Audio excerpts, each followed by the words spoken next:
Akka moltan hordoftootaa fi daawwattoota televezyiinii GMN oduu isinitti himaa oduu galgala kana kan isinitti himan misraa bayaan hangafootaan jalqaba.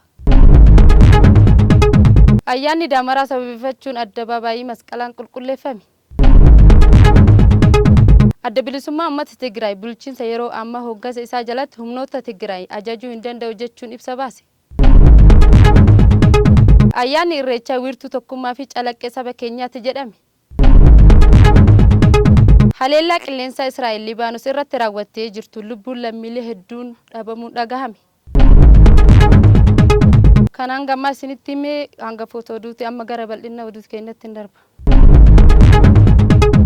Ayyaanni Daamaraa duudhaa isaa eeggatee akka kabajamu qophiin xumuramuun ibsame. Kutaa magaalaa Aqaaqii Qaallittii fi ayyaanni gubaa masqalaa haala ho'aa fi sirna amantaa isaa eeggateen akka kabajamu qophiin xumuramuun ibsame.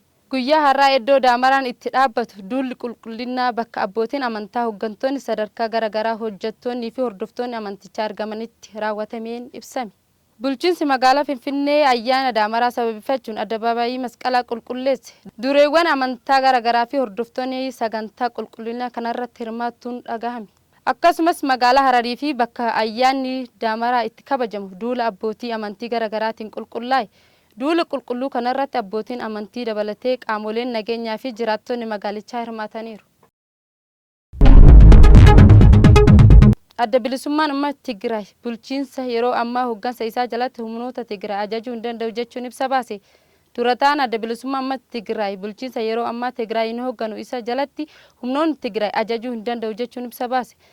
Durataan Abu Dabratsiyoon Gabra Mikaa'el durfamu adda bilisummaa uummata Tigraay bulchiinsa yeroo ammaa naannicha humnoota Tigraay hoggansa isaa jalatti ajajuu hin danda'u jechuun rakkoolee bu'uura bulchiinsa yeroo keessatti mul'atu furuufis tarkaanfiin akka fudhatamus ibseera. Paartiin kan jedhu kaabineen bulchiinsaa yeroo naannicha Geetaachoo Raddaan durfamu tibbana qaamolee nageenyaa naannichaa irratti hoggansa bulchiinsaa yeroo jalatti hojjetamu jechuu isaatiin hordofe. Adda bilisummaan uummata Tigraay ibsa isaatiin bulchiinsa yeroo naannichaa ittiin gaafatamummaa laatameefis cinatti dhiisee aangoo namoota dhuunfaa mijeessuufis shira xaxaa jiraachuun himatame. Ayyaanni Irreechaa wiirtuu fi tokkummaa calaqqee saba keenyaatti jedhame. Bal'ina oduu kanaa Lammisiree.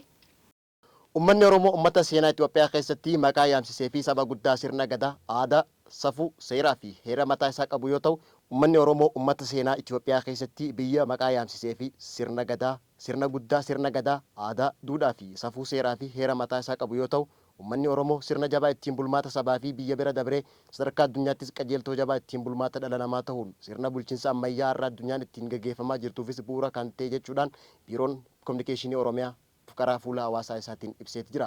Ayyaanni Irreechaa calaqqee sirna gadaa keessaa tokko kan ta'ee fi ayyaana ulfoo ulfinaa kan wiirtuu tokkummaa saba keenyaatti jechuudhaan ibsan. Ayyaanni Irreechaa walgahii Oromoota miiliyoonota ta'e karaa duudhaa, safuu fi safeeffannaa uummatichaa eeggateen akka kabajamuufis hunduu qooda isaa baachuu qaba jechuudhaan karaa fuula miidiyaa hawaasaa isaatiin ganamaarraa ibsaniiti jiran. Haleellaa qilleensaa Israa'el Libaanos irratti raawwattee jirtu lubbuun lammiilee hedduu darbuun dhagahame.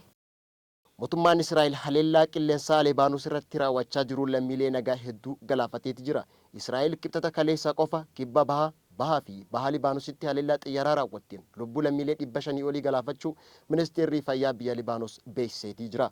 Haleellaa Israa'el Libaanositti raawwachaa jirtu kanaan lubbuun lammiilee hedduu badaa jiraachuu fi qeerraa buqqa'uun itti fufuun bu'uuraalee fayyaa hedduun barbadaa'uunis ibsameeti jira. Akka ogeessi fayyaa biyya Libaanos Firaas Abiyaat jedhutti sababa haleellaa kanaatiin maatiin kumaatamaan lakkaa'aman qe'ee isaanirraa buqqa'uun namoonni 100 lakkaa'aman du'uu yoo ibsan namoonni haleellaa kanaan du'an keessa daa'imman 35 dubartoota 58 akka jiran kan ibsu ministeerichi lammiileen 1,645 madaa'us ibseeti jira. Kanumaan wal qabatee barreessaan olaanaan dhaabbata mootummoota gamtoomanii Antooniyo Guteres haalli haleellaa Israa'el kanaan haalli hammaataa dhufuu himuudhaan sodaa nageenyaa naannichaa yaaddoo ta'us himaniiti jiran. Gama biraatiin haleellaa Israa'el Libaanositti godhaa jirtu hordofee Libaanositti imbaasiin Itoophiyaa achitti argamu. Lammiileen Itoophiyaa baha Libaanosii fi kibba Libaanosiif yaamicha dhiyeesseeti jira. Waajjirichi ibsa baaseen kibba bahaa fi baha Libaanositti rakkoon nageenyaa ulfaataa jiraachuu ibsuudhaan lammiilee Itoophiyaa naannawa kana jiraatan adda baasuun barbaachisaa ta'uu ibseeti. Lammiileen Itoophiyaa naannawa jaame kanatti argaman maqaa isaanii akkaataa paaspoortii irratti barreeffameen lakkoofsa paaspoortii fi lakkoofsa bilbilaa akka galmeessanis yaamicha dhiyeesseeti jira. Egaa hordoftoota fi daawwattoota GMN oduu sa'aatii kanaaf qabanne asuma irratti golamne oduu waliin kan isin faana ture ani Misraa Bayyaani qophiin hafan GMN irraa itti fufuu gama kootiin nagaatti.